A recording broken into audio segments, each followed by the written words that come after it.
Mozo shaika hivi chini unajiuliza nikidai saa hii watu wengi watasurvive aje? Yeah. I know. How will it pan out? You know? That's a genuine fear that I have every day like nikidai watu hii wataendelea tu kuishi ama watachukuliwa na majirani ama na marelative. How will that be? And so I'll pray, I'll tell God, man, ni allow niachia watu hii inheritance, at least najua inaweza wa sustain, that even when I'm not here, that they'll still live comfortable lives, that they'll still go to school, they'll still eat, they'll still, you know. Sini kama best yangu pia anaitwa Devi, au unajua Devi? Devi naye pia Mungu alimlipishia metal work. How do you copy metal work, bro? Alikopi. Imagine alikopi metal work. I don't know. Alikopi metal work. Alafu si form 2 ndio tulikuwa tuna drop. Sasa ndio uchague kile unataka kunini. Alikopi akapata A metal work. Alafu sasa kwenda form 3 kila mtu akadrop metal work. Depa akakuja akasema akuwezi kosa students wa metal work. Ebu akituone vile watu waliperform. We alipata A na amedrop. You have to do metal work. Alifosiwa kudo metal work. Musema hapo Mungu alimpiga kiboko hapo.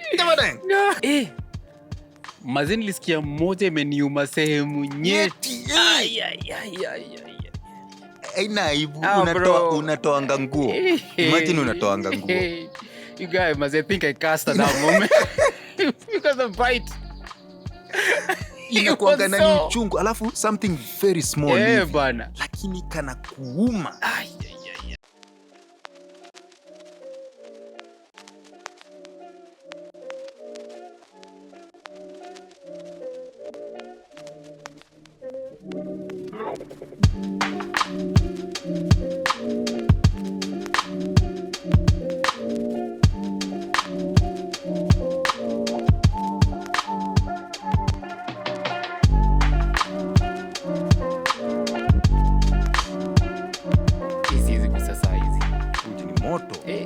Hii inaweza kuchoma. Alafu kuna vile uji. Are you running by the way? Oh, okay, sorry. Kuna vile uji ikisha settle ni kama inaga kamoshi. Alafu unaweza fikiria imepoa. Alafu ichape kigal. Uchape na kiere. Hiyo ndio haunanga aibu ya kutema mbele ya watu. Vitu mbili huleta aibu. Hiyo na siafu. Siafu, unajua kwanza kasiafu kanapandanga mpaka mali critical. Sehemu nyeti. Haikumangi ati hapa chini. Inapanda kama kwanza tunapandanga tumeambiana. Tunapanda. Wanaulizana tume. Tunapanda mpaka salimali critical. Unashindwa inaweza kuuma kwa nini? Hiyo shin. You know, inaweza kuuma. Mali hapa onangi jua ndio zinapenda kuuma.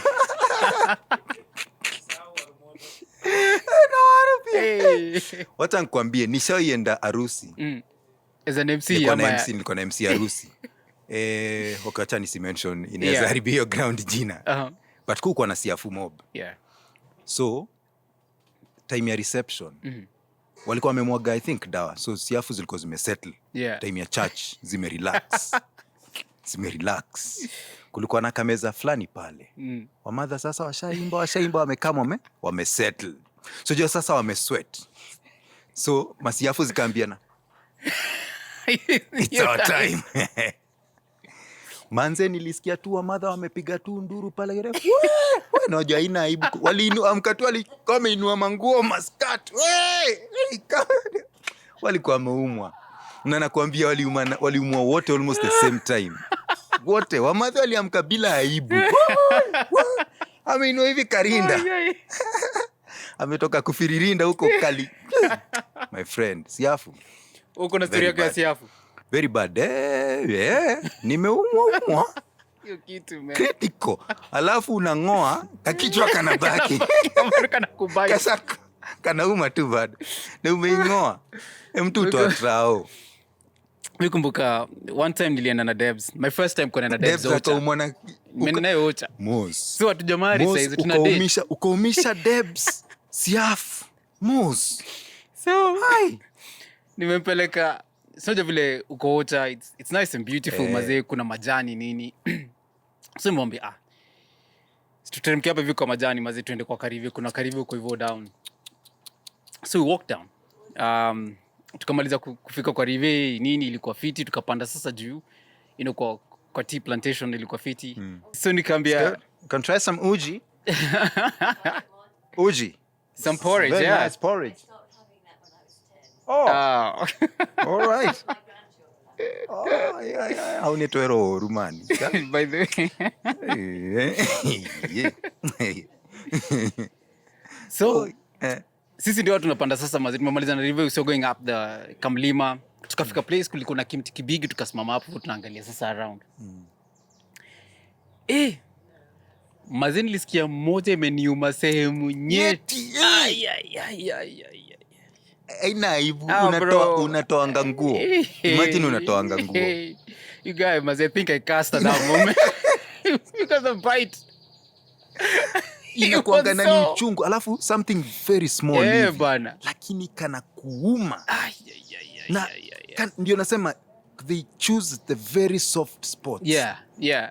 Mahali hata ukingoa hivi kakichwa tu kana acha remnant. Alafu kazi kwa zimeongea. But this ndio nasema zo communicate.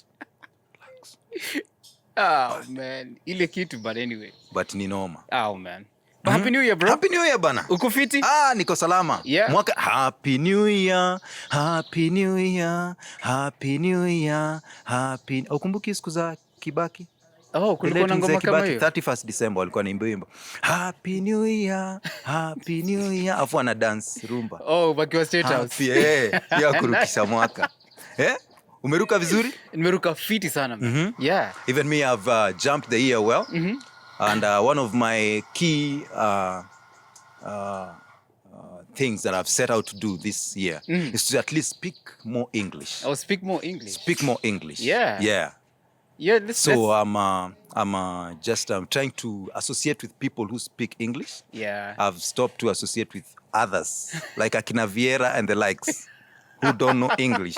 I've just decided to put them aside. Yeah. So you'll be seeing me more often. So we'll be hanging out together. Yeah, we'll be hanging out together, man. Yeah, man. That's good, for Shizo. Man. For Shizo. Yeah.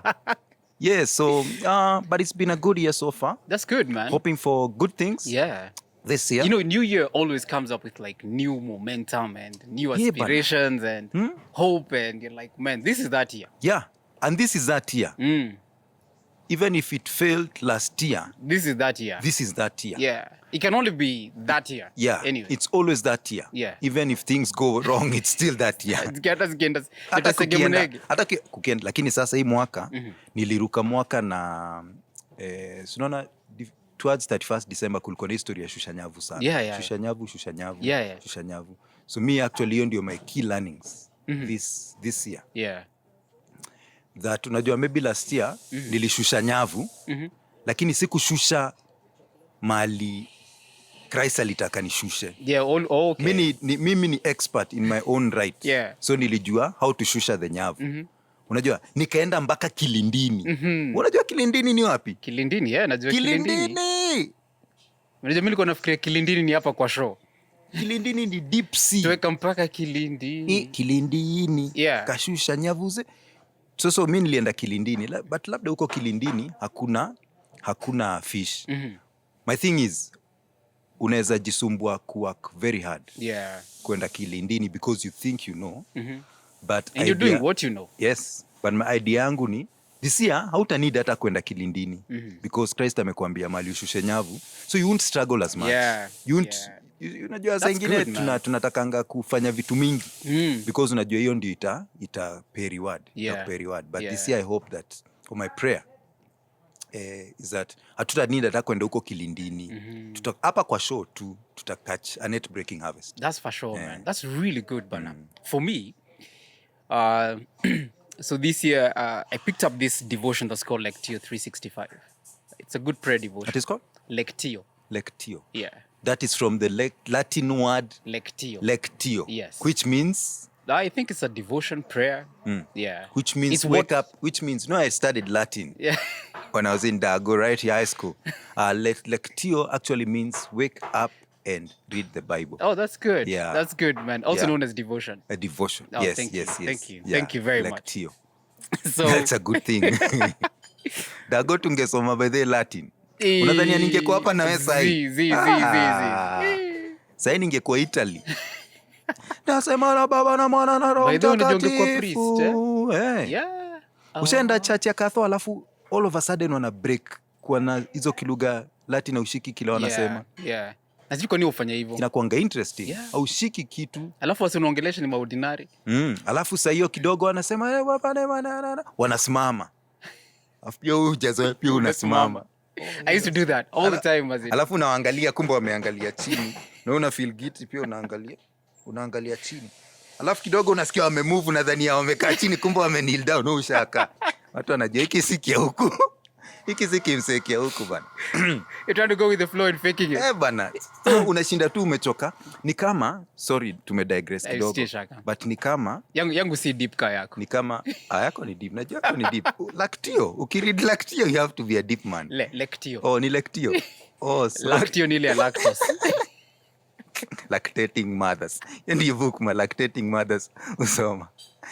Lakini ni kama kwenda church. Unajua sasa mimi nimegrow up Islando. Yeah. So mu struggle sana kwenda church wanaimba English songs kama praise and worship. Kwa nini? Nasoma screen throughout. Unajua saa yote tu shingo yako iko hivi tu ukisoma words. Kama ujui song, si feelingi ni kama na connect nayo. Mimi nataka tukivaliza kazi tutavalishwa taji. Malizaka kila siku tunaimba si. Unajua Yesu ni Bwana. Unaona hata unajua na ni babi. Bwana Yesu anameremeta. Hizo ndio masong. Lakini sasa sijui there is a fountain all the misery still. Hata sasa ujui ita words tu na tune hata ujui nini majina tu ngumu pale. Malaktio. Lectio. Sorry. Ukasoma Lectio? So picked up Lectio. And the devotion has been about the wildness of God. You know how sometimes some God will operate in safe spaces. But God challenges us, to explore greater things than where we are. So ni kama umezoea kuoperate tu kwa hii meza. But you can actually be able to go outside these borders or the confines that you're used to living around and be able to explore much more. So for me imekuwa ni kama wewe unatoka kilindini kwenda kushusha nyavu. Si ndio? Yangu sasa ni to go into the deep. Na ile ngoma ya Hillsong has been quite significant, Oceans. Where yani take me deeper where my feet could never wander. So basically mahali nipeleke wacha nizame mbali. Where I know my faith will stand. Doesn't mean there will not be waves itakuwa, lakini I just want to be stretched. And I want to experience God in his greatness and in those unsafe spaces. Stay kuwa confined. In the box. Ila tu sema utai kukaa kwa box. I don't want to be in a box. Hakuna box. Na hakuna sako. Hakuna square. Bro, tuko. Kwa sababu God is omnipresent, bro. So if God is omnipresent, why should I limit myself to just work within a certain space? So yangu ni I want to go deeper. Yani mahali Christ anakuambia wewe tembea sasa kwa maji. Na ushaitry kudu kitu kama hiyo ukafail. Of course. Ukafeel acha ikae. Acha hii dipa ya Mungu hii. Hii dipa ya Mungu acha ikae. Kuna kitu ilini encourage sana last year. And karibu man. Thank Thanks, you. Man. First let's give a big shout out to Grind and Groove. Place kali. Such a nice restaurant was hapa hivi. Cheers. Man, yeah. Unajua nilikuwa na cheki Club Sheshe. Sijui kama ushacheki podcast fulani inaitwa Club Sheshe. Umse alikuwa na interview Cat Williams juzi. And that podcast it's the one podcast where in 4 days Soxxy ilikuwa na 35 million views. What? Podcast, si ngoma. Your podcast is like over 2 hours. Watu kukaa chini kusikiza. Yani Cat Williams alitoboka, man. So, but Shane anakuaga na so he has his own cognac. Ameanza cognac yake. Yes. So it's like, in the same spirit, hata mimi nimeanza my own drink. Naitwa Nyuka. Wewe. Ndio hii hapa. Ndio sasa hapo ndio ilikuwa inaenda hii story. Ndio hii sasa. Yeye na nikanyuka ni kazuri. Hebu kwanza nipige. Unajua naogopa kunini na hivi inaweza nichoma. Approach with care. Idea liko supposed kukunywa na hapa. Ni kazuri. For real. Sindio Steve? I'm assuming you're supposed to drink it from this end, sindio? But for you kosa, it doesn't matter. Acha ni drink. Acha tutumie 2 spoon. Huku ni Kilindini, mimi wacha nikaya hapa place. Nitumie tu hii place safe. Nilikuwa nasema last year kuna kitu ilini encourage sana.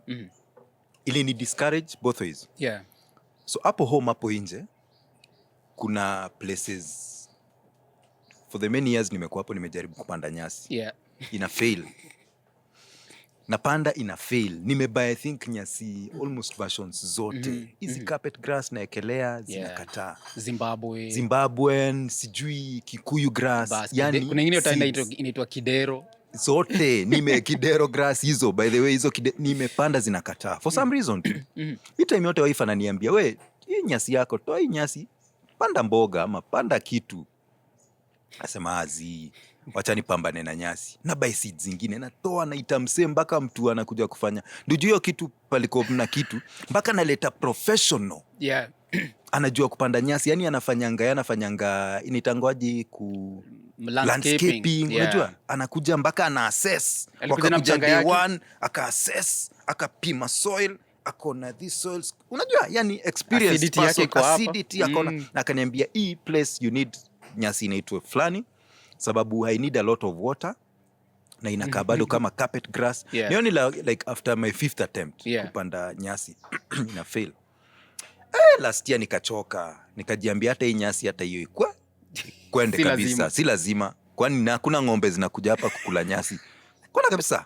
Until ile skuta itaki na bobo na koko mpaka nipate. Bado unajua kita mtoi ng'ombe. The following day unaweza mpata ikula hapo nyasi nje.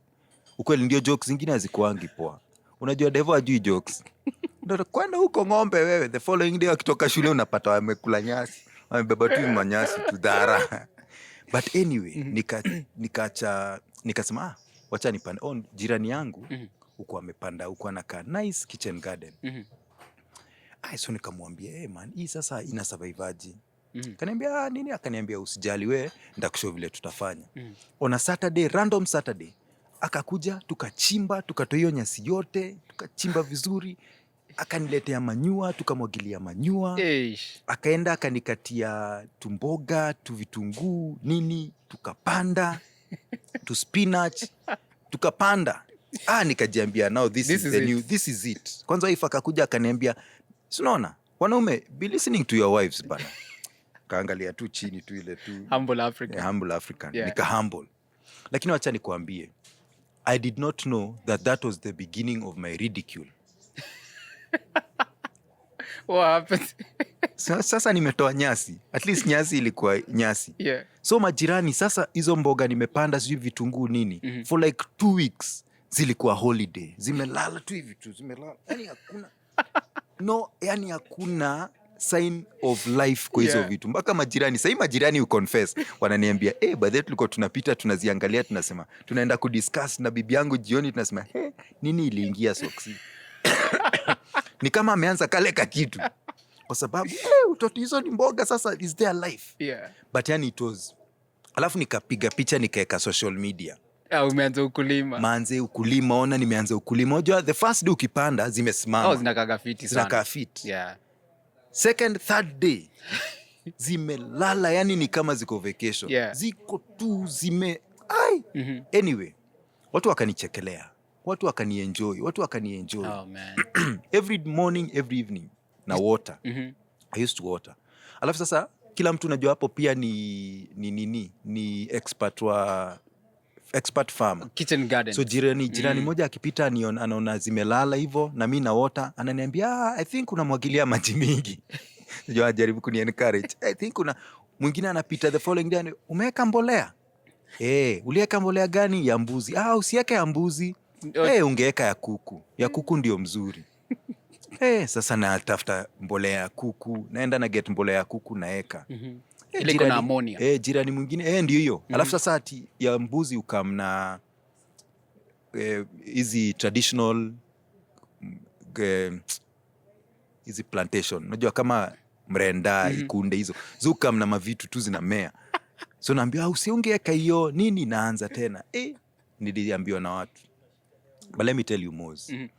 In a span of like 3 months after watering, after putting fertilizer, after kuambiwa vitu na kila mtu, unaenda unaanza hivi, unafuata hii, alafu mwingine anakuja anakuambia enda hivi, mwingine anakuja. Imagine sahi we are eating our own spinach, we are eating our own mboga, we are eating our own kunde, we are eating hata sasa manyanya zimetokea, sijui nyanya zilitokea wapi. But kuna nyanya hapo. Kwa hiyo nini ya mbuzi. Mpaka nikashindwa kwa ni mbuzi ilikuwa imekula nyanya. Sasa zilitokea wapi? But yani I was very encouraged. That sasa hata na encourage majirani. Hizi space mko nazo. Sasa majirani ndio wananiambia tulikuwa tunaona ni kama umechizi. Tulikuwa tunashindwa kuambia aje. Sababu tulikuwa tunakuchekea. So you're the expert farmer now. Sasa mimi ndio expert farmer wa kuambia kwanza anza na ya mbuzi kidogo, alafu after 3 weeks upalilie.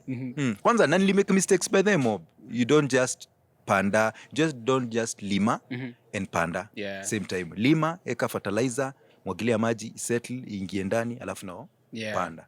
So nimelearn, but nasema ili ni encourage sana. Na kile nililearn ni at times Moz, na ndio nimekuuliza kama kuna vitu umetry na zika fail and people laugh at you. Push it. Keep pushing, man. Imagine me nimelearn believe in God. Things don't just come in hivyo virahisi. You need to put in work. That's very true. Sababu hapo manze niliput in work. And but ilini encourage, ili bear fruit. And when things seem to have been failing, you remained.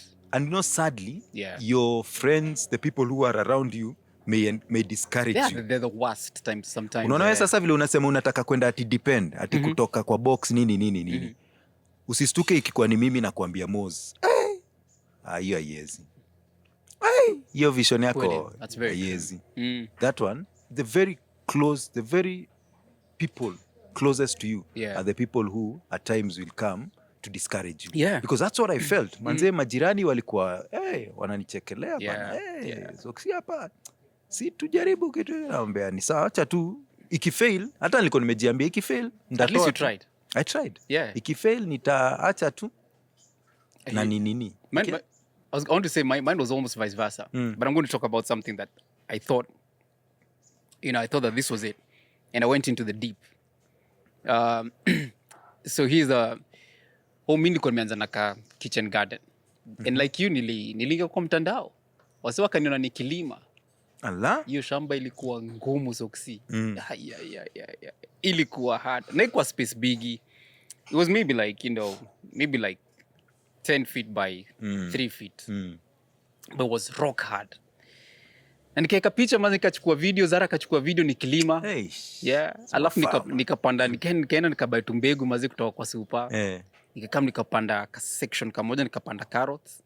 Section nyingine nikapanda onions. Ulianza na carrots? Yeah, bro. Carrots? You guy, we are not playing in the same league. We are not playing in the same league. Carrots. Mimi hata sikufikiria carrots. Never. Nimeenda super nimeangalia zile. Alafu naangalia picha na chiki na kapoa. So wacha nichukue hii. So nikachukua kale, sukuma wiki.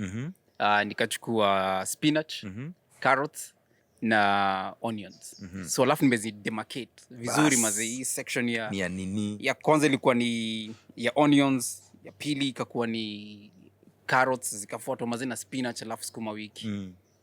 Hiyo segment nini ya kwanza ilienda fiti sana bro. Zilishika? Fiti sana. I was so surprised. Nice. So surprised vile ilishika poa. And tuka harvest mazina tukakula mara kadhaa. Wow. So unajua of course kuna time ufika alafu nazikumizidishi. So nasema acha ni plant 10. Kitu ingine. So nikaenda carrots tulitokea bro. Allah. Yeah. Na mkakula carrots? The size of that. Bro. Okay, yeah. Yeah. I was so But it's still a carrot. Yeah. Kuna zingine maze ni kama zilishikana zilikuwa ziko hivi. Twins.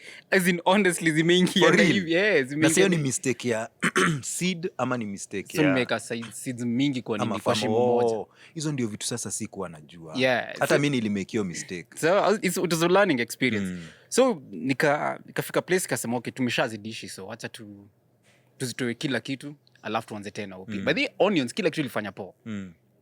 Haya. Oh, by then mpaka nilikuwa nimeka salad. Hey, Yeah. Nilikuwa nimeka green salad. As in nilikuwa nimejitolea maze. Yeah, salad haiku no.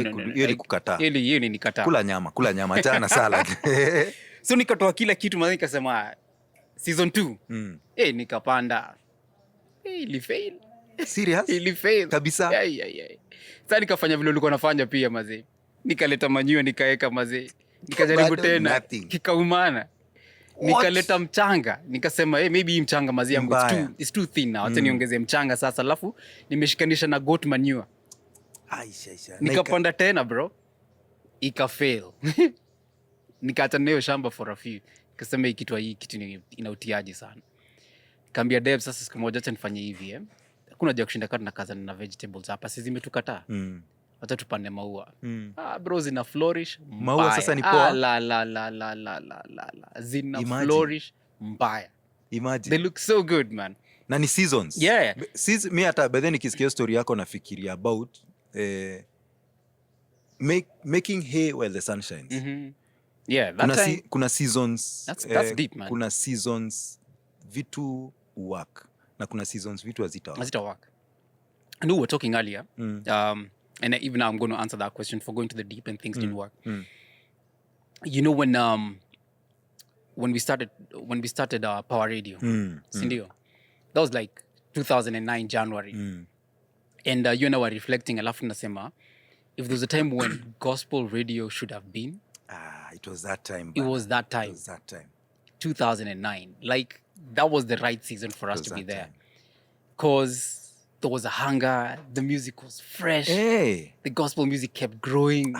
That was a season. It was such an ideal season. Like that station was, it was shaking like all stations all around. True. And even secular. Yeah. And at that time, man, like guys who were not doing gospel music, they were like, if they want to remain relevant, they need to do gospel music. True. Because it was like God was just, True. we were on the up. We were on the upward trend. And so that was the right season, man. Unfortunately, it was cut short within 9 months. That was actually one of my most down moments in life. That was the lowest. We put a lot of work. Mkumbuka Power Radio tulianza from zero. Yeah. Kuload mziki moja na kulebo. Yeah. And that was with Myriad. Yes. And that was a lot of work. Remember you guys, you would sleep in this. Tulikuwa tunalala studio. Actually, man. That season nikakuwa addicted to coffee. Because I never used to get enough. Nilikuwa na survive na kawa. Yeah. Yani tulichapa job. We pushed hard. And we went for many months without money. Yes. Kuchapa job for free. Si ati unalipwa. That was hard. But it was rewarding though. But most wacha niulize.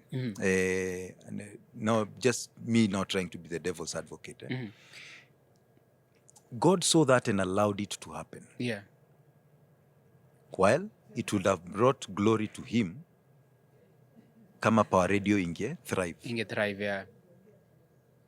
Ni explainie mimi kama layman.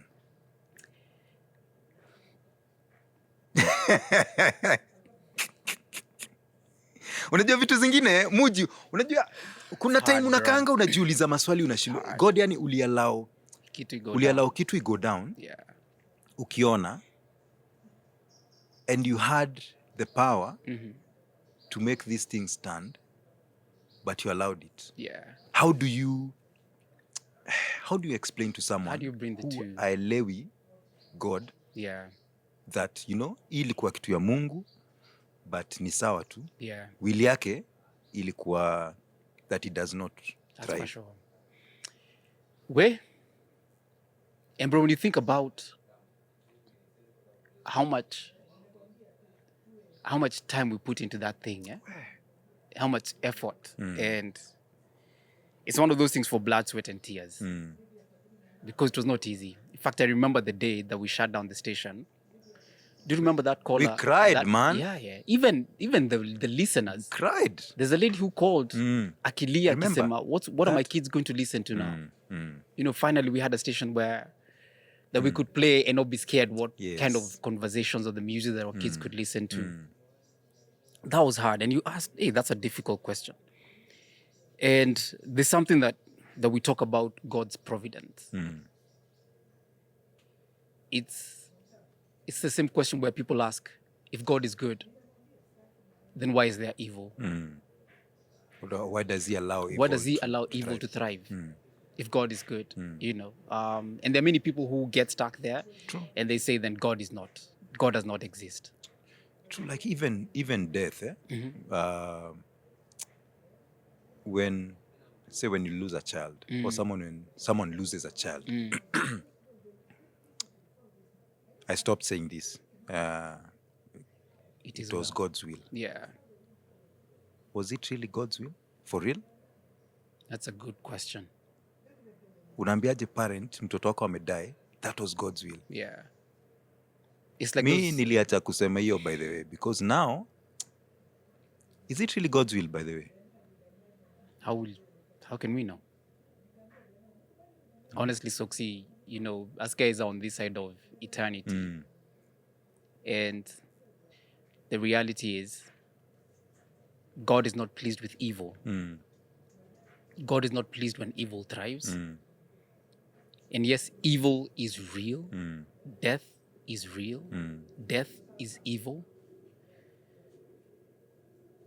The crazy thing is, God himself went through it. God himself went through it through Jesus Christ. Like he knows grief. Unajua vile unasema mtoi akidedi, is that God's will? And the pain that the parent feels. But imagine God has felt that. But we never look at it from that perspective. Because we don't think that Jesus Christ was 100% man. Yeah. And that he is God's son. And he is God. And so he has experienced death. And pain also. And pain. Kakisema, if you can take away this cup from me. Yeah. Nimefinyo, man. Bro, kama unaweza itoa, na si ile ya dhuraku. Yes, ya dhuraku. This is a bad place. Intense. You know, this is intense. So, shall we say it's God's will? Should we? I think we need to be careful how we use our words. When things go haywire and you're like, it's God's will. Because at the same time, guys, evil is very present. True. And evil is working as well.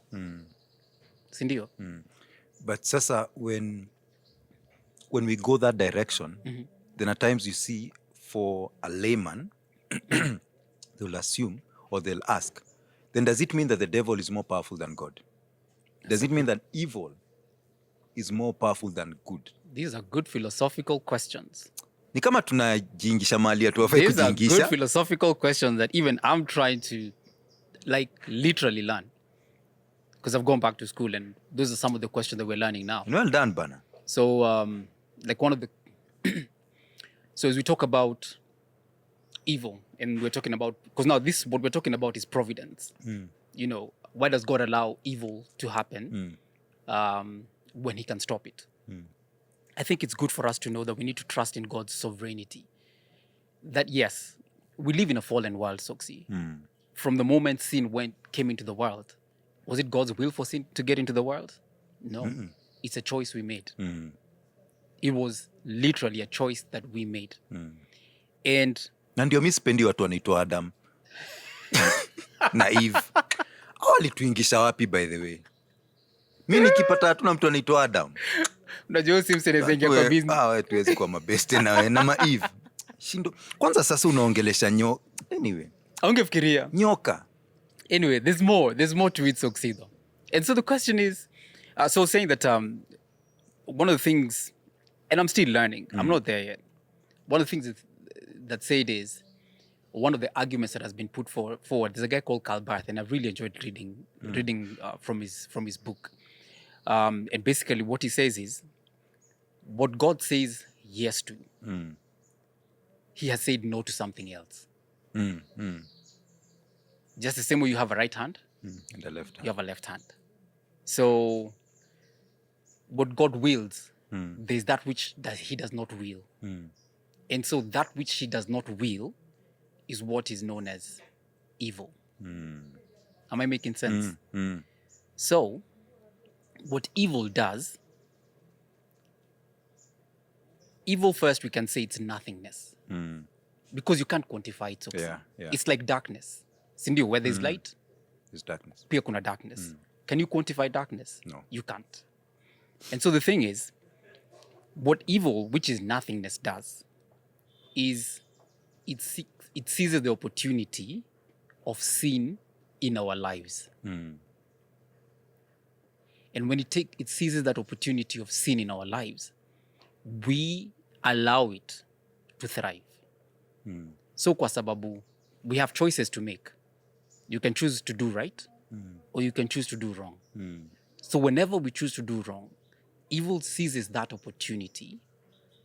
And when it does that, we end up making bad decisions and bad decisions and bad decisions. In that space still where evil is where you have things like death.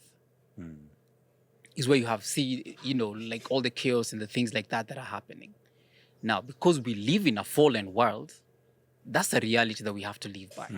Sindio? Yeah. We know that ultimately God is going to deal with this evil. The day is coming when he will deal with it. It doesn't mean that God is defeated. Just because it's thriving, it does not mean that God does not exist.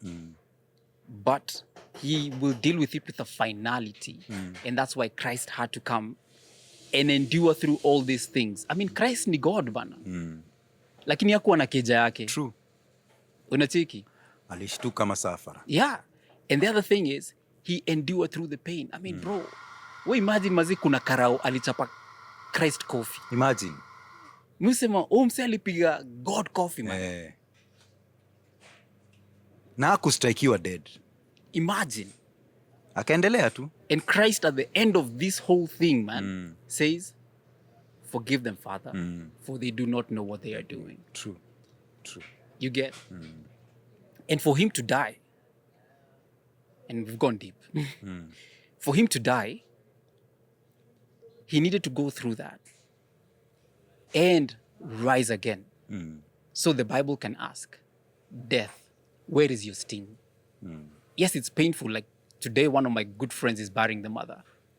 Yani, kifo ingine ukam, I would expect. Yeah, true. Because the mother is alikuwa hardworking, some things don't make sense.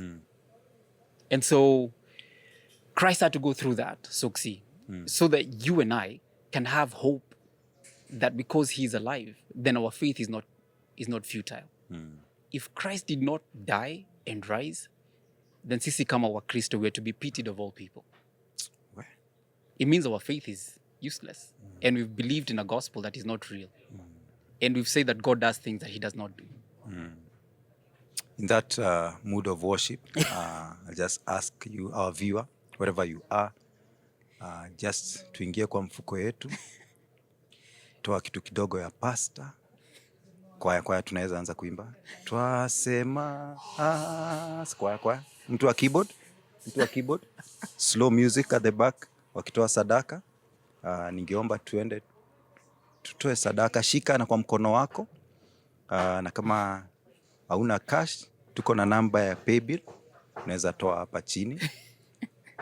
Kwa hii kanisa yetu inaitwa Kubamba Church of God, Evangelist Mose, Pastor Bishop, na mimi ni Asha. So mimi ndio nachukua. Wewe ndio unachukua nini? Mohodhi. Mimi ndio nachukua do. So unaweza tuma hata kwa M-Pesa 0722 are we together? I come slowly. As you give your number. But hapo umepreach bana. How did you even get here, bro? And many people don't know what you're studying. Yeah. Eh. It's divinity. Yeah. Divinity ni about nini? It's about the study of God, I think. So you see theology. So it's a branch in theology. So I'm not that deep. Like I'm just enjoying what I'm learning, bro. So mse ana own divine collections, ali study divinity.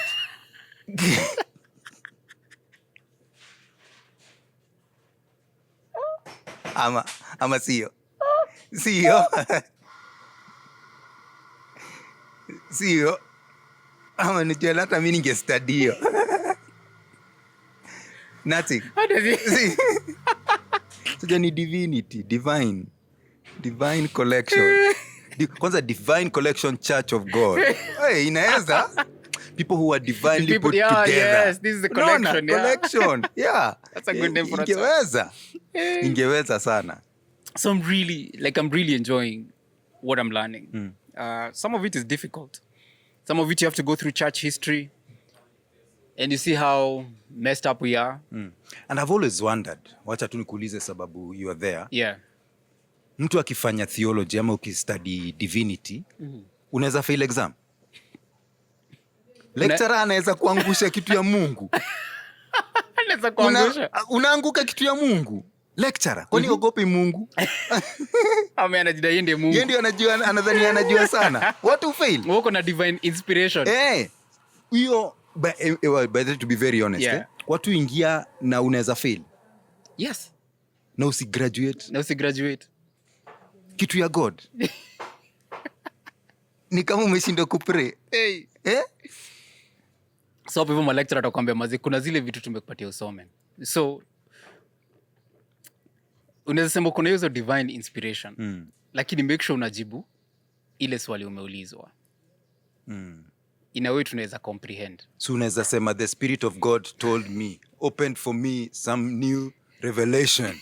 And that's what unaandika. Sasa hata kuquestionaje na unasema ni the Spirit of God. You know, this is a good question.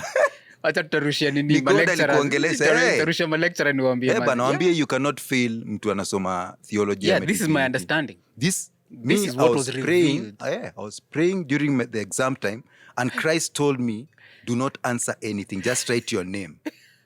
I'm going to do a miracle in that paper. Have you ever heard there's a thin line between faith and foolishness? Utaanguka. This leans towards foolishness. Utapiga deshi. Ya deshi. 3 stripes. Utapiga Yeah, that's excellent. Nakwambia. Yeah. But ni interesting. Yeah. But you know, the thing is, as we, a good piece for me, and maybe I'm glad that's why I'm saying maybe I need to go deeper, is a kind of understanding about many things that we talk about that we don't have good understanding towards. Like when you read the Bible, you are looking at it from a different lens. When I'm talking to people, I think I'm trying to be more gracious, Soxxy. Not acting like I know it all. And not forcing my ideas on people, but allow God to work in people. And I think there's a lot of church hurts that happens. And that church hurt happens because we take the pastor's words as gospel truth. Yeah, we forget that he's a human being. True. Just like you and I. Anaweza make mistake. Na zingine kubwa sana. So when someone leaves the church saying they're wounded and they're hurt by the church, and they say forget about Christ, Christ amekuduya nini sasa? Yeah, there's no correlation. There's no. Umemwekelea tu. Na hata huo msee, Christ atamforgive na atakuwa as good as new. Bro, that's the craziest thing. Kama ule mwizi kwa msalaba. Imagine. In his final moments, after everything wrong he had done, kwa sababu sijua tu ni mwizi, walikuwa wezi wawili. But msee anafika place ya kuwa crucified, sijua alikuwa amefanya wizi za yani, lazima alikuwa amefanya kitu kubwa sana. Yeah. Alafu pia thank God hapo kwa cross hawakuwa na nguo. Huo mwizi angejaribu kupickpocket Jesus. Mikono yake iko nini? So story ingekuwa hata story ingekuwa kwa Bible. Ni huyo msee in his last final minutes alijaribu kupickpocket Jesus. Ingeisha tu vibaya. Yeah, ingekuwa crazy. But ni kweli alikuwa forgiven. We have serve a merciful God. And as we start the year, and this is a good podcast kuanza mazindi even the conversation that we're having. As we start the year, it's good to realize the merciful nature of God. the graceful nature of God. Love for grace, it's not something that you deserve.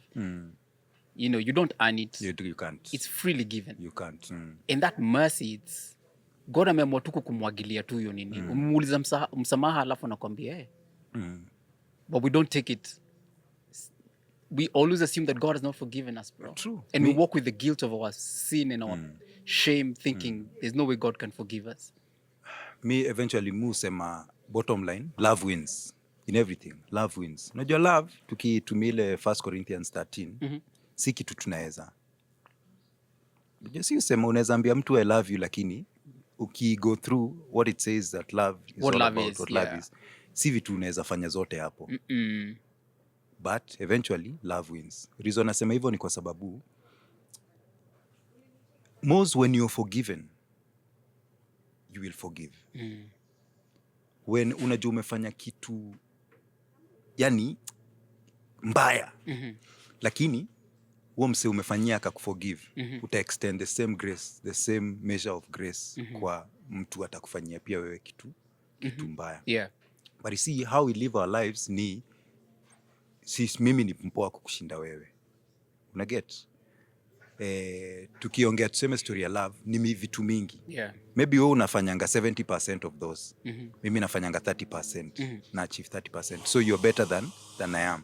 I know. So eventually no okay, sawa, you are better than I am. So but tunaishingi ni kama una consider others better than yourself. Yeah. Which is hard. Hatukwangi hivyo. Yeah. Ivani, sisi uishi tukijua sisi ndio wazuri. So tuna condemningi wasee wengine. Ona nani ulisikia nani alifanya sijui nini. Wow. Ulisikia nani alifanya Yeah. But in your own small way, pia wewe sin. Yeah. Pia ufall. Unajua pia ufanya vitu hazifurahishi watu. Yeah. Maybe they don't speak about it. But in the same way pia wewe hatu watu, kwaza watu. Yeah. So extending grace and extending love, I think for me hiyo imekuwa key in my life. That all in all love wins. Because ukijaribu kutumia love vile ukuwa kwa Bible utarealize what siezi imagine. Yeah.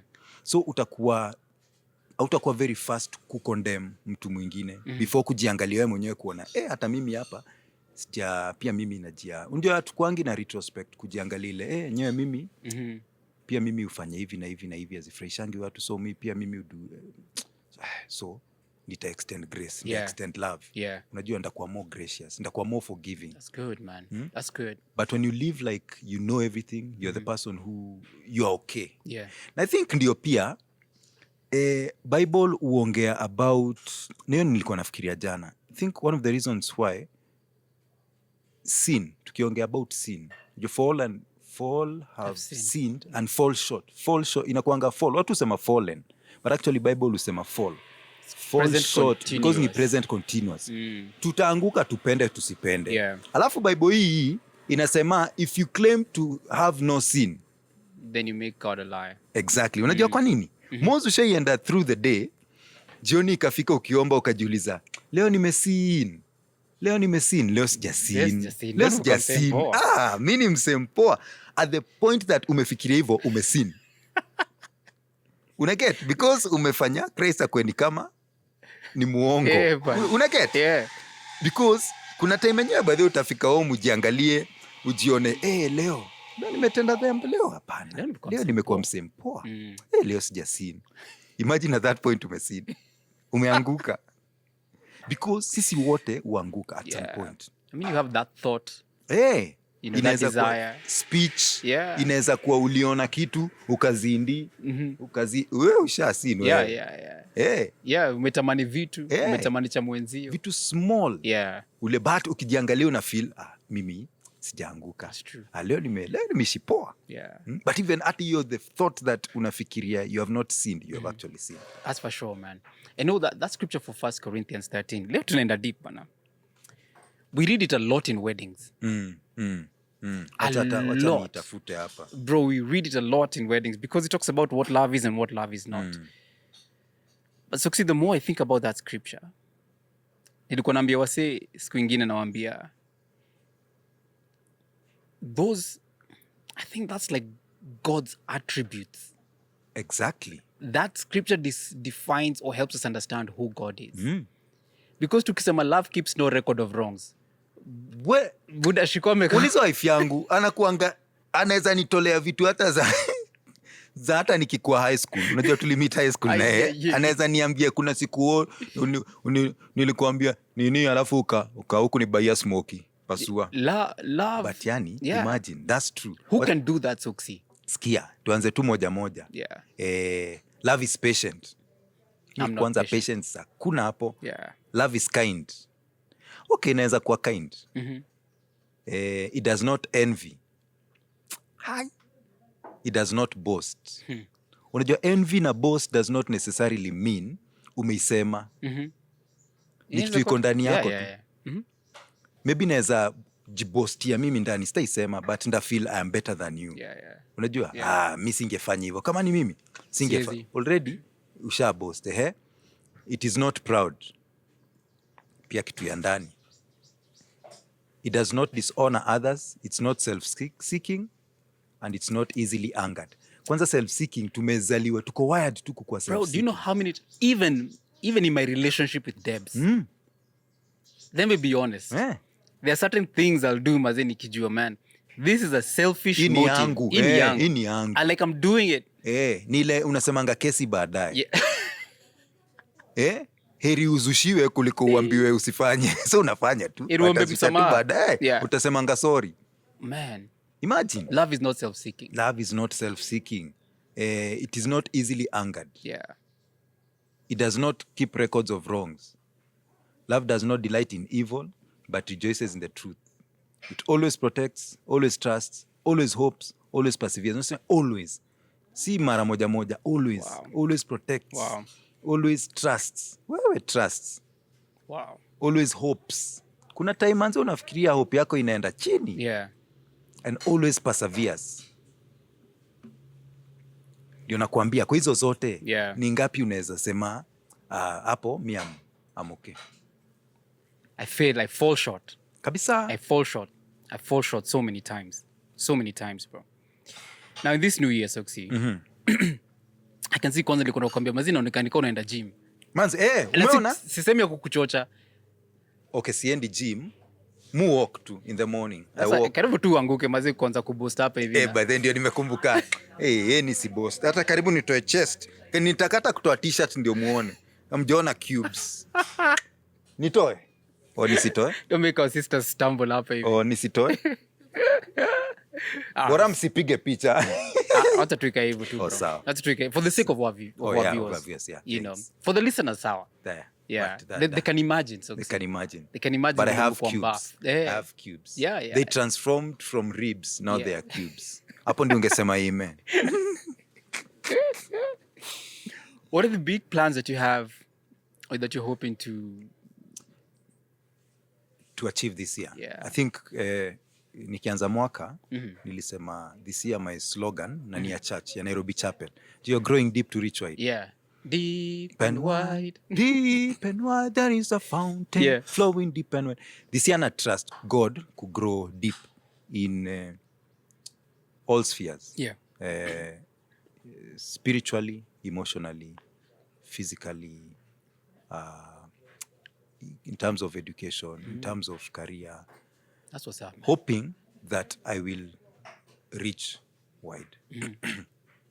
Wide meaning that when it comes to career, that naeza grow career yangu, ku reach more people. When it comes to spiritual, that naeza grow wide, ku reach, impact more people, and even impact my family, and even actually grow wide kwa body ya Christ. Kikuja story education, that nitasoma more, that I may reach wider goals. Financially pia, that nita grow my wider base of finance. That's excellent, man. And so I think hiyo ndio driving force yangu, growing deep to reach wide. And for me, deep meaning that I need to, unaona kama watu wanachimba borehole. For you to go deep, there is an effort that they need to put. Hiyo mashini lazima ifinywe, teremke mpaka ifikie maji. And so there's an effort that I realize that I need to put.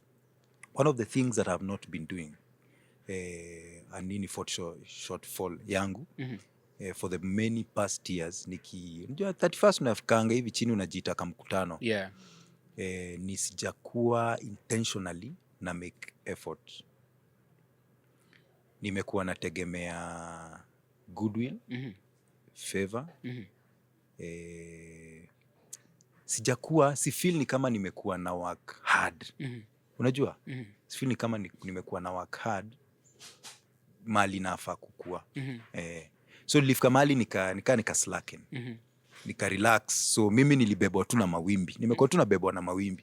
Ukienda hivi kuna, but this year I'm very intentional of the things that I want to achieve and how I'll achieve these things. Yeah. And one of the things I know about you is ukisha set your mind on doing something, you're one of those guys who... Yes, mimi niko very goal oriented. I know. Very goal oriented. That's something I can testify. And I think that's where I went wrong. I've never had goals. Like you don't have like specific targets. Specific targets. And that's why I would make a good employee. I think because you're working with something that has already been set. Na nikisha achieve your goal, I move on to something else. Yeah. Because nishaambiwa, isn't your terms of reference, so this is what you need to achieve. These 5 things. So I'll work to achieve those 5 things. Yeah. So I think in the past, sijakuwa na specific goals that I need to achieve. And that's what I'm changing this year. So you make them now for you. So that I make for me that isn't vitu nataka kuachieve. In the next 12 months, these are the things that I want to achieve. And I'll work towards them. Yeah. That's amazing, man. That's amazing, man. And like now I know for me, this year started in a very crazy way. You know, like how, and I'm happy that things are as they are. Kwa sababu sometimes you have, so for me it's like I work with like 5-year plans or maybe 10-year plans. And I'm like, this is where I'm hoping that we can be in 10 years. And sometimes those are big audacious goals. Like only God can help us navigate through that. And I'm very, like I stay focused on that, which it is that we're trying to do. Whatever I do has to pour into that one thing. And so that journey is not always straight, Soxxy. True. That path is not always smooth. And it's not always very straightforward.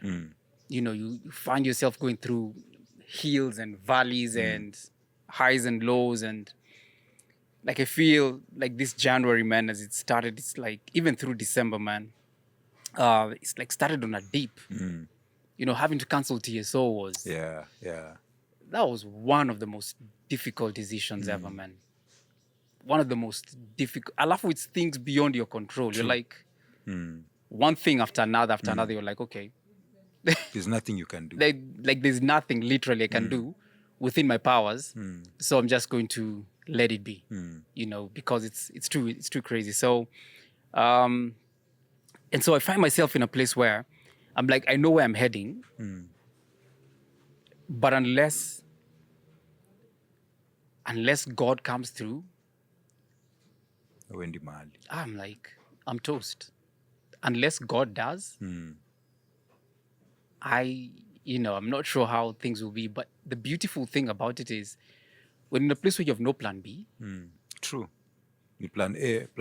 Either God or God. Or Mungu. Yeah, either God or God. And I was sharing this with our church, with Sunday service in the evening. And I was saying that, you know, when in that place where you have no plan B, it's either God or God. It's a beautiful place to be in because it's not dependent on your effort. Am I saying you slacken? No, that's not what I'm saying. I'm not saying you don't work or start working, heading in a certain direction, no. But you walk or you work or you run knowing it's either God or God for me to be able to accomplish or for me to be able to do what I need to do. And so I feel it's like the year started somehow on a deep. I usually say last year was one of my most toughest years. Tough. Yani sijapitia. You know, last year was, at a time ya COVID, was much better. Last year was tough. Unajua? Always, kila kitu. By the way, ilikuwa tu, hakuna sidhani kuna kitu ilikuwa ina work last year. Financially, job, anything. Vitu tulitaka kufanya as a family, hatukuweza kuachieve. It was a very tough year. Yeah. And hivyo unasema, it's either God or God. So, and it's not that we didn't pray last year. We prayed, but God didn't come through. Yeah. For some reason, Ali choose to come through. Unaget? And so this year we still pray. Yeah. And najua kuna wase wengi sana uko a place. Umeomba, God haja come through. So do you give up? This is a new year. Hivyo tulikuwa tunasema, mwaka ikianza, unaanzanga na hope. Umepanga, this will be the year. This will... You know, there are things that you've prayed for. Yeah. Na God hakuona fit that we pate. Yeah. And it's not at your selfish thing. Unajua?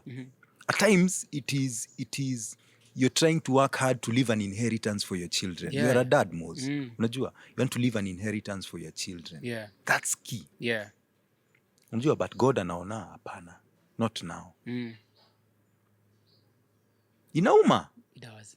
Inauma bana. And you see it and feel it's like... Because now, like me, unafikiria, like even you tuseme, unafikiria God ulinipea watoi, alafu bana, unataka niwaache aje sasa. Unajua? Yeah. Unataka niwaache aje. And there are many guys who are in that place.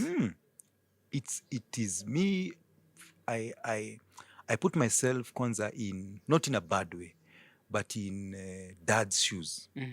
Because you know, kuna mabuda, kuna vitu mob sana atusemangi, atuongeangi about. Zutu matundani that you cannot share. And the pain and the fears, actually fears, that you go through. Sa ingine unakaa hivi chini. Mozo shaika hivi chini unajiuliza, nikidae saa hii, watu wengu watasurvive aje? Yeah. I know. How will it pan out? You know? That's a genuine fear that I have every day. Every day, like nikidai. Watu hii wataendelea tu kuishi ama watachukuliwa na majirani. Yeah. Ama na marelative. How will that be? Yeah. And so I'll pray, I'll tell God, man, ni allow niachia watu hii inheritance. At least najua inaweza wa sustain. Yeah. That even when I'm not here, that they'll still live comfortable lives. Yeah. They'll still go to school. They'll still eat. Yeah. They'll still, you know. So other than ile pain melus buda, alafu bado kuna pain ya maisha imechange. That God ni allow niachia watu hii kitu. Yeah. Yeah. But God saa ingine anasema hapana. Bado. Relax. Saa ingine hata unaingia even kwa more financial stress, strain tu. Vitu zinakuja tu unapata tu sasa. Hii hata inheritance ulikuwa umesema unaacha. Sasa hata wewe ni madeni unalipa. Yeah. Sasa wewe ni debt. Unajua every month wewe una calculate tu ni madeni. And this is what many parents are going through. Yeah. You know? Yeah. But I still say we keep trusting in God. Yeah. I wonder if there's even as we have this conversation, the reality is there are many people now who are going through difficulties, Soxxy, especially because of the current financial situation that we are in as a country. It's like life is hard. Life is hard. Very hard. Things are way much more expensive now. I mean, shopping ulikuwa chapa ya 5,000 saizi. It's 10K. Hata uambiwe ati nikuweke kwa bag. Yohana juu utajibebea tu na mkono. Hata kulizi. Ati nikuweke hakuna. Anajua tu utabeba tu. Uko sawa, si ndio? Uko sawa? Sawa, unazibeba tu. Yeah. Na sasa hiyo umebuy the basics. Yeah. Unajua? Basics. Si ati umenunua ati cornflakes. It's like life is food. Umebuy tu food. I mean, bro, saizi loaf size ni 80 bo. Na watu hiyo umenikumbusha Ethan wanabomoa loaf na siku moja. Tulikuwa tunaongea na wife jana. Tunasema pesa ingine, so alikuwa ananiambia ati Unajua kuna time muski ya kuzushia Ethan. Yeah. Alafu naona tu acha. Hauwezi maliza mkate moja kwa siku. As in, like really. He's on a growth spurt, bro. But no, it is not. Is it even godly? Yani, so alikuwa niambia, kuna time muski ya kuzushia Ethan, kumwambia don't eat anymore. Unajua? Yeah. Alafu anakaa anasema, actually the fact that mtu yako na appetite is a good thing. Yeah. Kuna watu yaezi kula. So wacha pray yetu ikuwe God to allow to provide ye mtu hii mkate. Yeah. Because wanaenda anacheza nje kidogo tu, anarudi ametengeneza sandwich. Amekula. Anaenda tena kidogo, ameenda amekuja tena sandwich. Mpaka unashindwa na sapa utakula tena. Na kuna appetite. Yani, that's a good thing, man. In school actually, the lady who serves them food, there's one day aliniita kando. I think nilikwambia. Akaniambia, Ethan anakulanga sana, anakulanga chapati kama 3. Nikasikia kucheka. Kulanga chapati 3. Nikamwambia ni sawa tu, akikula nimpe tu. Mpe, at the end of the month utanibill, utaniambia how much extra I need to kulipa, lakini usimwambie ati tosha. Wacha akule. Na anakulanga hivyo every day hapana. So kuna time ako na njaa mpe tu, wacha akule. Because kuna time anakuwa msick. Haezi kula. Hiyo ndio time una realize, heri hata akule tu. Because kuna seasons. There are times that now they fall sick, they can't eat. Now you're pleading with them to eat. Yeah. You know? So when he can eat, let him eat. But life is expensive. Life is expensive right now. And what was heading towards was asking guys, how do we look out for one another? How do we help one another bear this heavy burden that's on all of us? Because it's like, where Christ was saying, you have 2 coats. Patia jirani moja. True. That's what it says in the book of James. So that at least we're able to bear each other's burdens. Alafu wase wajue mazee yenyewe, this is something different. Like I think in these times of difficulty, in terms of lack, kama naeza baya jirani loaf ama kaunga, nambaia. wacha nimbaie. True. Unajua hata nilikuwa nafikiria, unaona vile ladies do merry-go-rounds. Merry-go-round ni, sijui kama unajua merry-go-round. So labda uko babini hamna merry-go-round. So merry-go-round is, there are like 10 ladies. Wanaume wafanyangi hiyo kitu sana.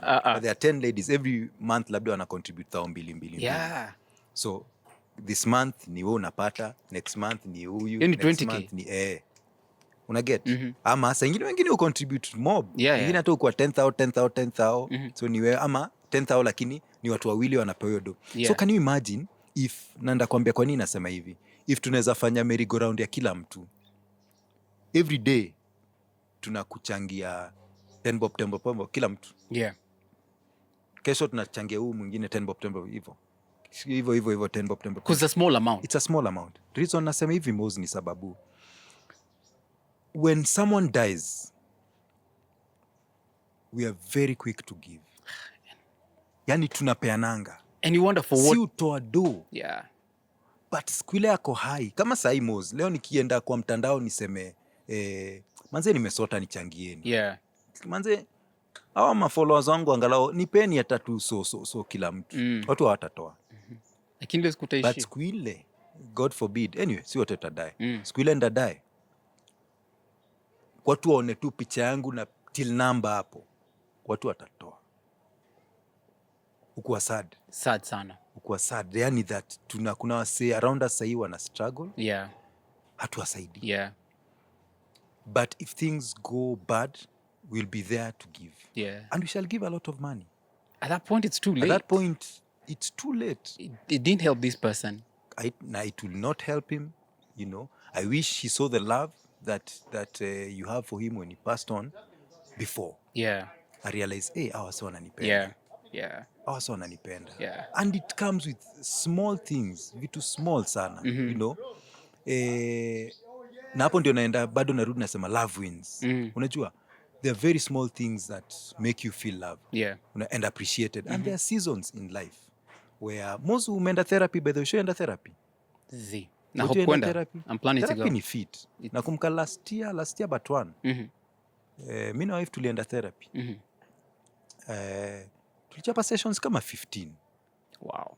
It was tulienda tu sessions za kwanza mchezo but tukarealize the baggage that we have, the baggage that we are carrying, and some of it is historical. Ni vitu umebeba kutoka, ni kitu ilikuwa penia ukikuwa mdogo, ama ni vitu upbringing yako, things that happened, you know, or how your parents raised you. So may bring into the marriage. Unaget? But even when you're coming into marriage with it, you still realize that you're an individual. There are issues that you need to deal, and I need to deal, so that tukikuja pamoja, we are whole people. But sasa si ingia kwa kitu, atuko whole, mimi nimebeba mabaggage zangu, umebeba zako, tunavurugananga hapa, but sababu ya vitu burden tumebeba. Unaget? Usaidia sana. And at times, it takes... So going through therapy, nika realize everyone is carrying my issues. Kila mtu anatembea hapa hii Nairobi ako na mashida zake. And depending on even how people treat you, or how people approach you, it aggravate what you're feeling, or it kufanya you feel much better. Unajua? And it comes with very small things. At times, si hata nikubaie kitu, nikuambie tu, top yako inakaa fit. Asante. Unajua? Si ati yako, okay ni yako, na hata mimi nidunge kitu kama hiyo. I'm grateful, man. But inakaa fit. Unaget? Because labda all you needed that day was mtu atakuwa firm. Just a word of mtu encouragement. Atakuambia, unakaa fit. It costs you nothing. Ama, manze mupenda vile ucheka. Anyway, muskiza radio ya Kameme sana. Kuna presenter hapo anaitwa Wakirumba. Mudhoni Wakirumba. You know, she laughs. You cheka tu. But then sijui analipia ngo nini. You lipio kucheka. You cheka tu. She laughs and laughs and laughs. Every time na feel down, I need a pick me up. She's the one. Ukimsikiza tu, and how she has a hearty laughter. Oh, man. Man, utacheka. Because anachekanga tu. Unaget? For me, at that time, something small kama hiyo.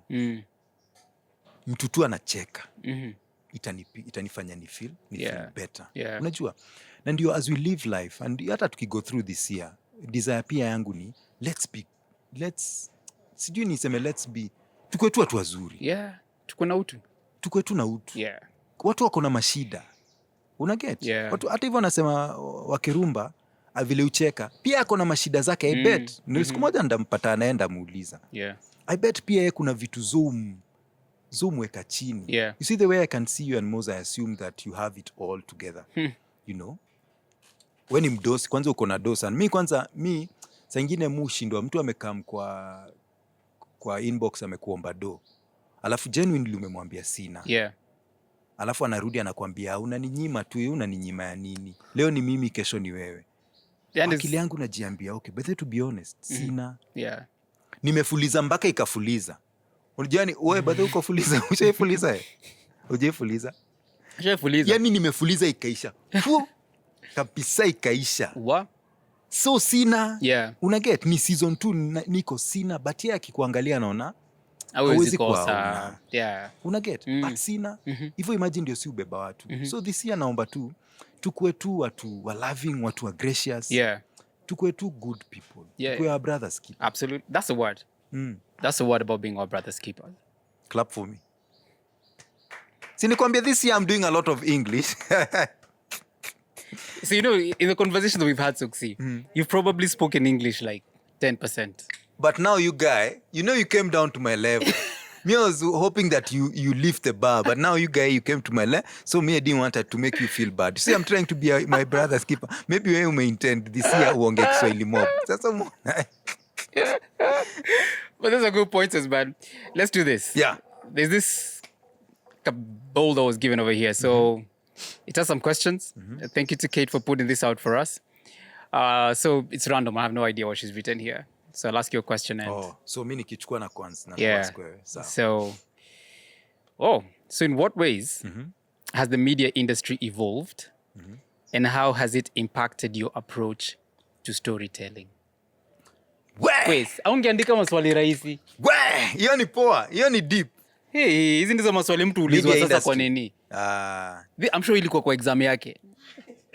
I bet. Anafanya research na sisi. Hii ni tampepa. Hii ni tampepa anataka nimfanyie. Hata sijibu. Pass. You can say you've prayed. I've prayed. God has told me not to answer that one. I'm not answering. Nifanyie mtu tampepa. Na please, ukipita ani quote. Ani reference. Na reference ni APA. Hey, this honestly, Soxxy. These are questions the guys are asked in uni. Bana. Mpaka nimefeel kama nafanya exam. Alafu lecturer anakuandikia 5 marks. Man. And you have to pour your heart out. But you see, hiyo ndio shida. Anakupea 5 marks out of 20 na amekuuliza opinion yako. Yeah. So unanipea 5 marks. Si ni mimi umeniuliza. So mimi ndajibu vile umeniuliza. Si ni mimi imeni impact, si wewe. So usiniambie vile imekuwa ni sawa, lakini mimi vile imeni impact ni hivi. Naweza kuandikia hata line 2 positively na niache. Si mimi umeniuliza nimejibu. Nipe 20 marks. But media ime evolve, Yeah. My first job ilikuwa Family FM kama producer pale. Then sijui kama nataka niongee about Christian media ama just media in general.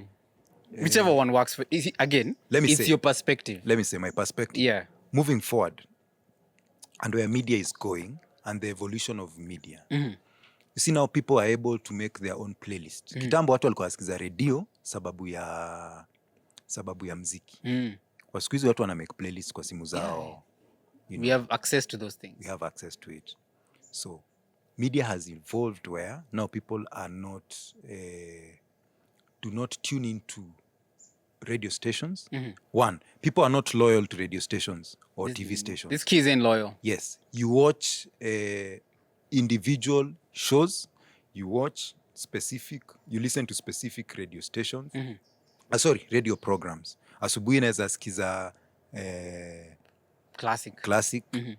Ngoja tu sema maina nikangene kwa kumbe asubuhi naweza sikiza classic, alafu mid morning usikize truth, alafu afternoon usikize hope, alafu jioni usikize capital. It's by appointment. Ni by appointment. Yeah. That's how one, media has evolved. Kitambo watu walikuwa loyal to just one radio station. Two, people are moving away from listening to radio. And when I see radio in 10, 15 years, it will be talk radio. It will not be about music. Yeah. It will be about content. The content that is being churned by the different shows. Yeah. And so it will not be about the music. Yeah. And so moving forward, people need to invest in content. Yeah. Not the music driving the show. Yeah. But content driving the show. Na ukisikiza tuseme kama Spice FM asubuhi wameanza. It's just talk. It's talk radio. Hakunanga mziki. But ni talk deep. It's good conversation. Very informative. Yeah. You know, if you listen to BBC, BBC ukuwa tu ni features, documentaries, yani news. Mwenje kusikiza by the way. But ziko in-depth research, ziko researched vizuri. So unasikiza unalearn. Sikuwa najua hivyo about fish. Yeah. Na ni kitu tu weird tu. Sikuwa najua hivyo about mountains. Sikuwa najua hivyo about, the war between, Israel and Palestine. So you get in-depth. But that's how media has evolved. And that's where I see it in a few years. Now radio will turn to talk radio. TV has already evolved now to digital, where everyone is making content online. Everyone is a content creator. So numbers have dwindled. Yes, on the mainstream. Yeah. Now actually advertiser anaeka pesa online. Yes. Unaona? Because watu wengi wanaenda huko. Podcasts. Yeah. Whoever thought watu watakuwa nasikiza podcast? Whoever thought? Podcasts zilikuwa za bougie. Podcasts zilikuwa za wazungu. In 2013, Esther was asking guys, are you listening to podcasts? Guys are like, what's that? What nonsense podcast? Is this? Yeah. And right now? That is the nonsense that we are doing now. But hivyo ndio iko. Hivyo ndio evolution ya media. Hivyo ndio kunaenda. And so, citizen journalism, where wait for news at 7.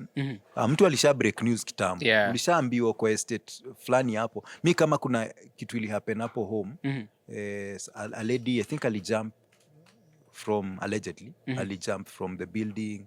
Mi niliona kwa social, na ni mtaa yangu. Wow. Ni like 5 minutes away. Niliona online. So breaking news is not just on mainstream media now.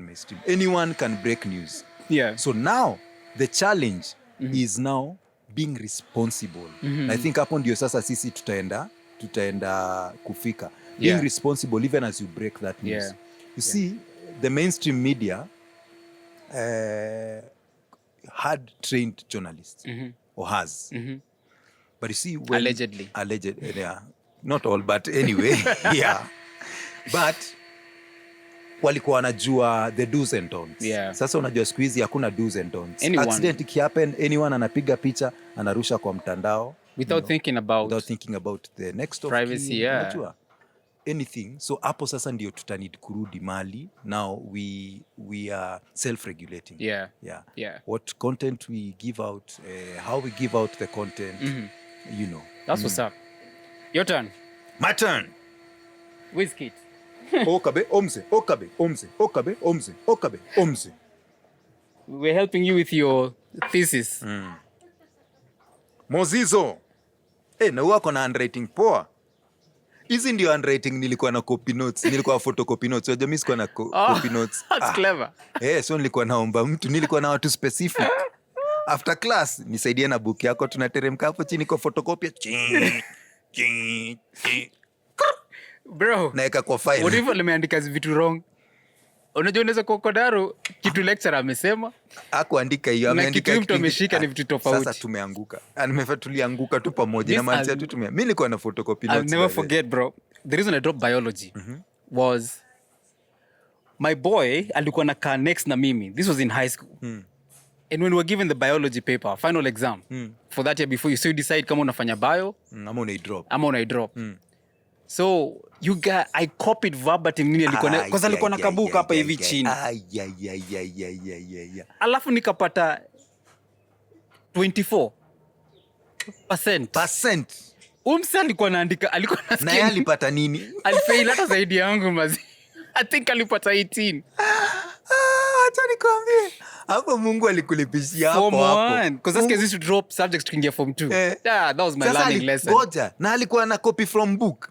Na akafail bado. Book hapa nakumbuka kichora. I think nilipata mark moja ya amoeba. I think unajua badhe kuna watu hata ukipe leakage yote bado atafail. Ataeka leakage ya physics kwa chemistry. Ya chemistry sijui kwa bio. Ajui. But hapo Mungu alikulipishia. Mungu alikulipishia. Sini kama best yangu pia anaitwa Devi. Au unajua Devi? Devi naye pia Mungu alimlipishia. Metalwork. How do you copy metalwork, bro? Alikopi. Imagine alikopi metalwork. I don't know. Alikopi metalwork. Alafu si form 2 ndio tulikuwa tuna drop. Sasa ndio uchague kile unataka kunini. Alikopi akapata A, metalwork. Alafu sasa kwenda form 3, kila mtu akadrop metalwork. Depa akakuja akasema hakuwezi kosa students wa metalwork. Hebu tuone vile watu waliperform. Huyu alipata A na amedrop. You have to do metalwork. Alifosiwa kudo metalwork. Musema hapo Mungu alimpiga kiboko hapo. Alipambana na But hata ukiangalia mkono yake siku hizi ni kama sandpaper. Ni ngumu sababu ya kusugua kwa hata I need sandpaper, anafanyanga tu hivi meza. Devi hezi patia wife massage. Haezi. Amekauka mkono. Hata alikuwa anabeba hivi mtoi analia. Before I discover kumbe ni mkono yake ngumu. Anyway, Mose. What advice will you give to someone striving for both personal and professional growth in the industry? Personal and professional growth in the industry. Yes. This is my opinion. Again, but this is your grade yako. Haina shida. What advice would I give someone? Personal or what again? What advice will you give someone striving for both personal and professional growth in the industry? That's good, man. I think you almost need to separate the two. but somehow the two can also merge somewhere. So if it's personal, it's like you're saying, Soxxy, you probably need to have some personal goals. You know, like what do you hope to be able to achieve in your own personal life? It could be social, physical, emotional, financial, sindio. Alafu the other one was personal and utapita exam yako kweli wewe. Mimi wala usiangalie because I'm trying to get somewhere. Personal and professional growth. Perfect. So the professional is what I was looking for. So for professional as well, you need to have your own career goals. Yeah. So there's a place that you're working at, you know, it's important that that you put in the effort, and growth can be seen through the way that you're working. So if your boss looks at you and all they see is stagnation, if you're given responsibilities and you keep dropping the balls, you'll not stay in that place for long. Sindio? True. So it's important that you have both goals for, you know, for your personal life and for your professional life, and make sure that you're growing in all spheres. Because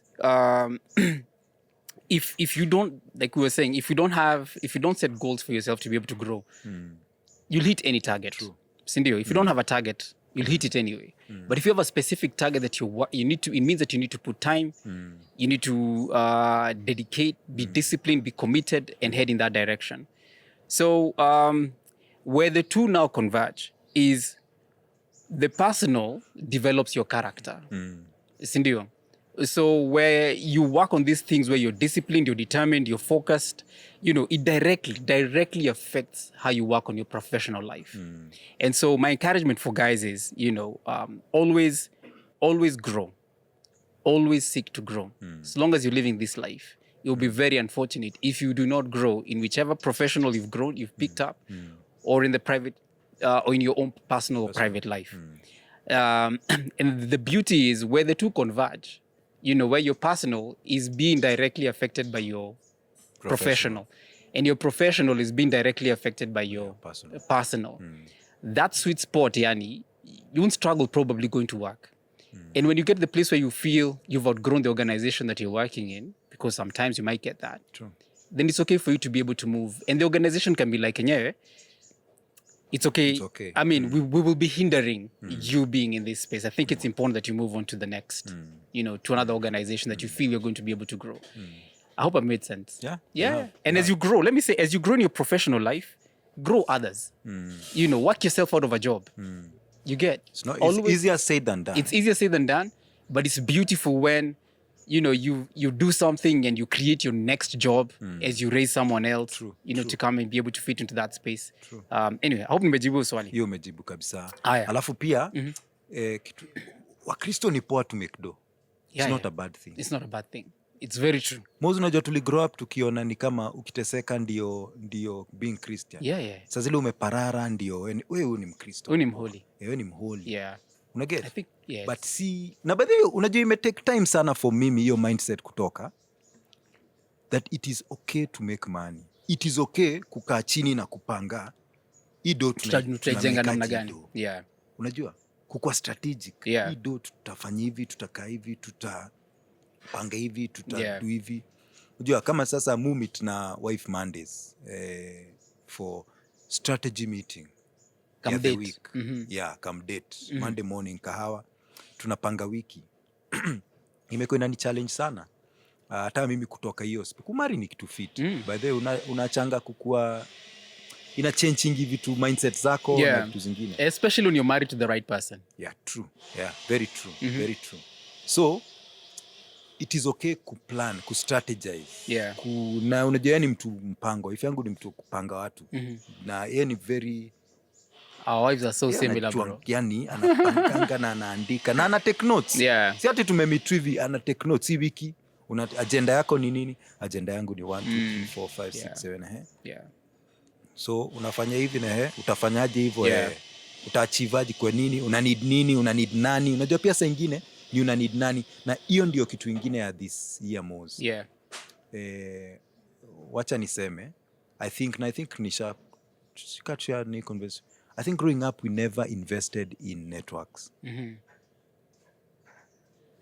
Moz, na tumegrow up na wewe sana. Tumekuwa na wewe majority of my life, tumekuwa na wewe. Tukianza we feel we never invested in networks. We were too busy.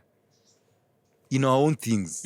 Ni tulikuwa kwa vitu za Mungu ndio, but we never took time to invest in networks. Muangalia mabeste wengine ama watu wengine, naona they intentionally invested in networks. So for me, nimejiambia pia this year, it's not too late to start building and investing.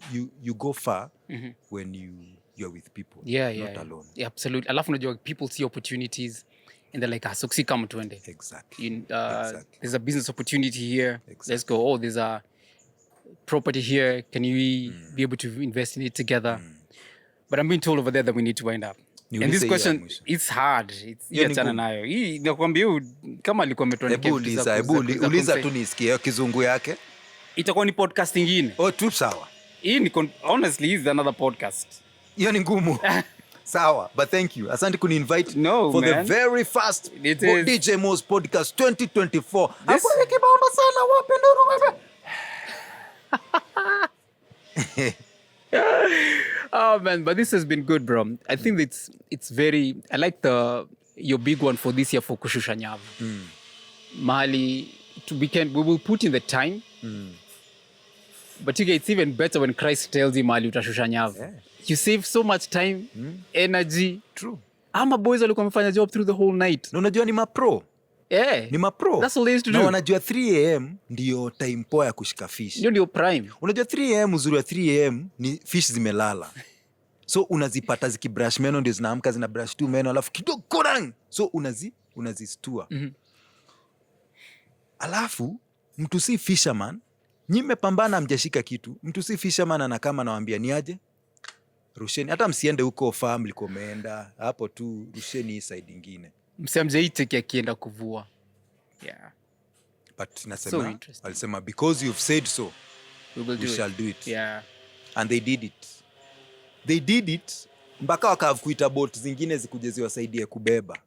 Hiyo ndio baraka nataka tupate hii mwaka mozi. Yeah. That tutakuwa so blessed. Unajua prayer yangu inakuanga God ani bless na more than enough so that I'm able to bless others. Yeah. Na sijui hata bae mpaka kidogo last year nikaacha kuomba hiyo prayer nikaona tu God then ni bless tu na enough. So we more than enough inakena kwa shida. Ni okay ni bless tu na enough bas. But hiyo ndio prayer yangu that's a good one. Tukipata hiyo net breaking harvest that tunaweza hata bless wase wengine. That's for sure, man. I like that, man.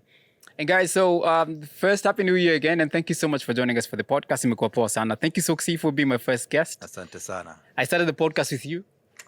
And this year we start again. The new year with and you. And you've done well, bana. Such good conversations. Conversations poa sana. Such good conversations, man. Nusema sinaga agenda, you know.